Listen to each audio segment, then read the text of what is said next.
Значит, если даже посмотреть, какую сумму мы, значит, отдаем Карвин 4 сезону за обслуживание их бизнеса, за обслуживание их территорий, не наших коттеджей, эта сумма выходит в среднем, вот со слов моих, это 4 миллиона, со слов жителей, которые давно уже там живут, 9 миллионов сомов в месяц. 9 миллионов сомов в течение года мы сдаем эту абонентскую плату, она составляет 108 миллионов сомов. Это 1 300 000 долларов в год. Мы хотим знать, на что уходят наши деньги.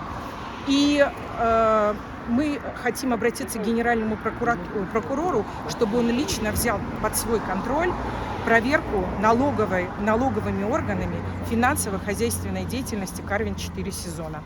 Я обратилась к Дастану Бекешеву, являюсь жительницей, значит, его избирательницей по Октябрьскому району, так как Дастан Бекешев является, значит, вот мое заявление, так как Дастан Бекешев является членом комитета по фискальной политике, бюджету, тоже чтобы он совместно с Генеральной прокуратурой проверил законность действий, значит, Карвин 4 сезона по сбору такой огромной абонентской платы и выяснить, на что и куда уходят наши деньги.